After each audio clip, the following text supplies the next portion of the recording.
Hai, Assalamualaikum warahmatullahi wabarakatuh.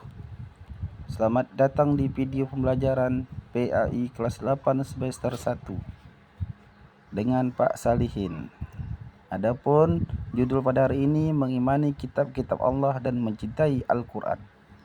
Apa saja kitab-kitab tersebut dan bagaimana cara yang benar dalam mengimaninya?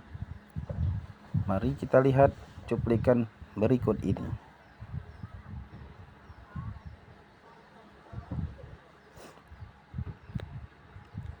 Mari kita renungkan, apa jadinya apabila kita menaiki kendaraan di jalan namun tidak memiliki tujuan yang jelas? Kita hanya akan berputar-putar tapi tidak tahu kemana akan pergi. Selain itu, kita hanya akan membuang-buang bahan bakar dan bahkan lama-kelamaan kita bisa tersesat. Mari kita lihat gambar, ada merah, ada biru, dan ada oranye, dan ada kuning. Demikian juga dengan kehidupan di dunia ini. Jika hidup ini tidak memiliki arah yang jelas dan tujuan yang benar, maka hanya akan menghabiskan usia tanpa memiliki manfaat dan kemudian tersesat.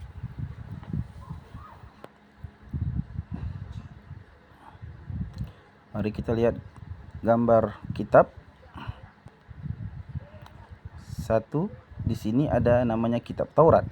Kitab Taurat diwahyukan kepada Nabi Musa alaihissalam pada abad ke-12 sebelum Masehi atau 1200 tahun sebelum Masehi.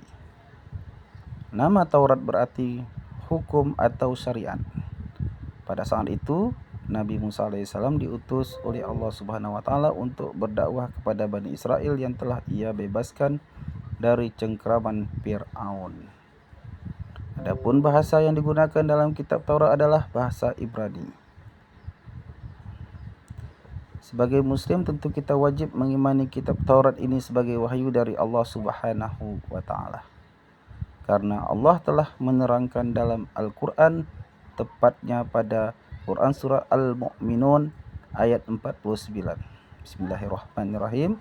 Walaqad ataina Musal kitaba la'allahum yahtadun.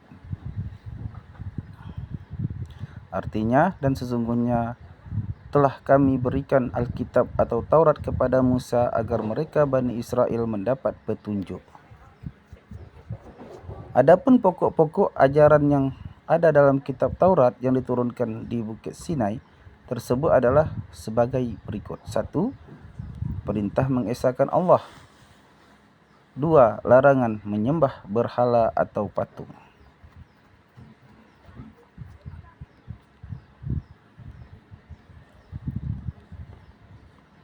3. Larangan menyebut nama-nama Allah dengan sia-sia. Yang keempat, perintah mensucikan hari Sabtu. Yang kelima, perintah menghormati kedua orang tua. Yang keenam, larangan membunuh sesama. Yang ketujuh, larangan berbuat zina. Yang ke-8, larangan mencuri. Yang ke-9, larangan menjadi saksi palsu. Yang ke-10, larangan mengambil hak orang lain. Itulah pokok-pokok ajaran yang ada dalam kitab Taurat, ada 10.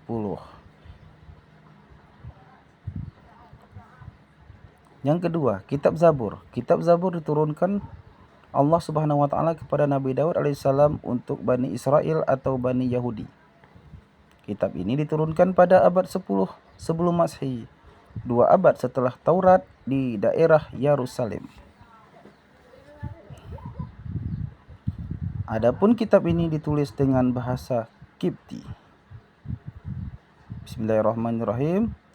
Wa rabbuka a'lamu biman fis samawati wal ard wa laqad faddalna ba'dan nabiyyina 'ala ba'di wa ataina Dawuda zabura.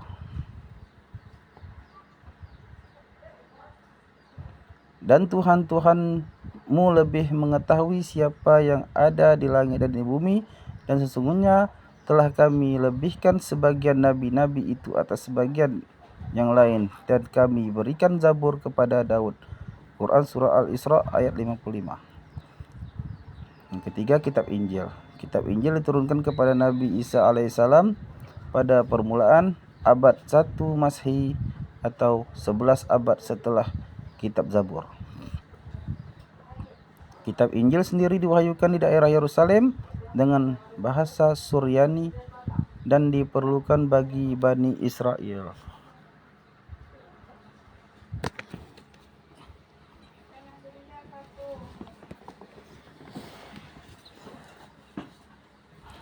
Keterangan tentang kitab Injil ini terdapat dalam Quran surah Al-Maryam ayat 30.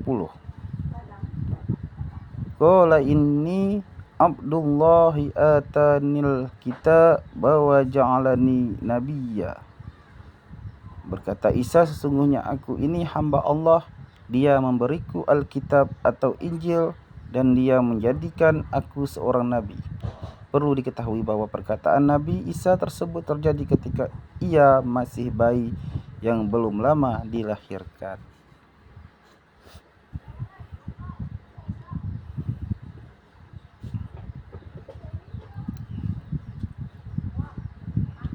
Adapun isi secara umum kitab Injil adalah sebagai berikut: 1. Perintah kembali mengesahkan Allah Subhanahu wa taala. 2. Membenarkan keberadaan kitab Taurat. Yang ketiga, menghapus beberapa hukum dalam kitab Taurat yang tidak lagi sesuai dengan perkembangan zaman. Yang keempat, menjelaskan bahwa kelak akan datang kembali Rasul setelah Nabi Isa alaihissalam, yaitu Nabi Muhammad sallallahu alaihi wasallam. Di samping ada di kitab Injil, penjelasan ini juga terdapat dalam kitab Taurat.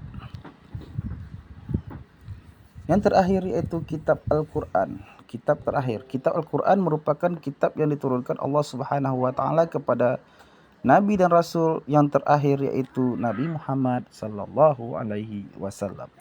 Al-Quran sendiri diturunkan pada abad ke-7 Masehi, yakni sekitar 611 sampai 632 Masehi. Al-Quran diturunkan sebagai penyempurna dan pembenar bagi kitab-kitab sebelumnya. Bismillahirrahmanirrahim. Nazzala 'alaikal kitab babil haqqi musaddiqal lima baina yadayhi wa anzalat taurata wal injil.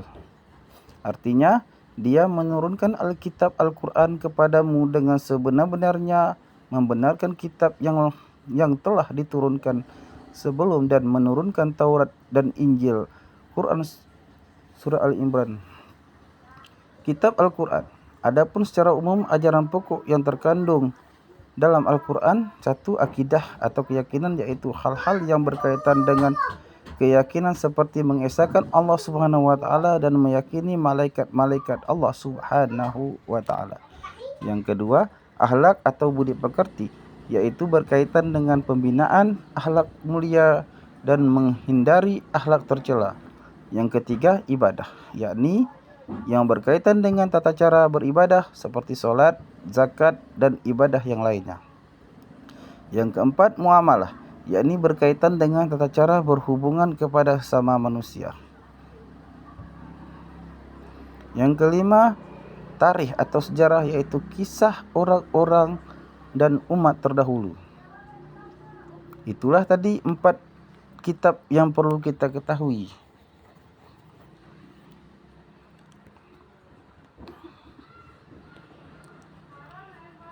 Suhuf. Apa itu suhuf? Suhuf yaitu lembaran-lembaran terpisah yang berisi wahyu dari Allah Subhanahu wa taala.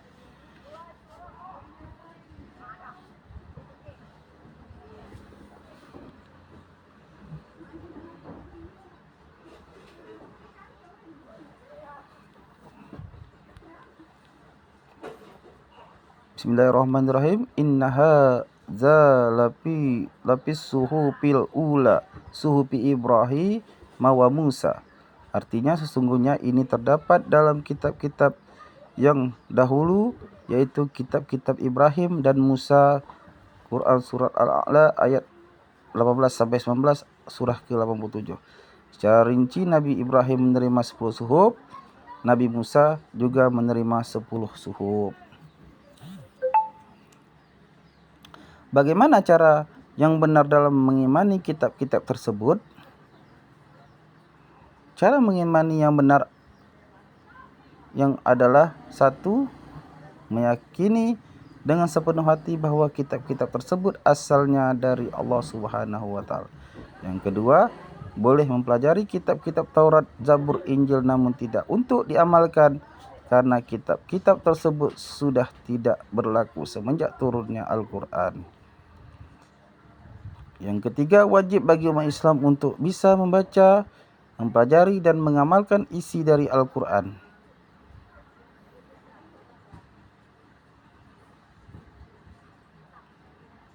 Yang keempat, meyakini bahwa Al-Qur'an terjaga kemurniannya hingga akhir zaman atau hari kiamat.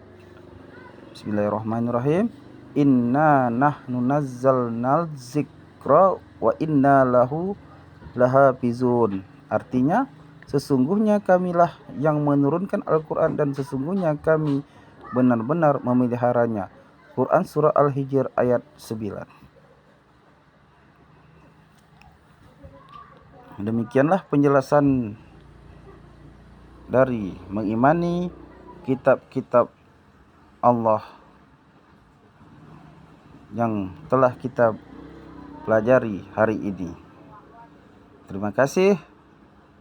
Jangan lupa like and comment, subscribe. Wassalamualaikum warahmatullahi wabarakatuh.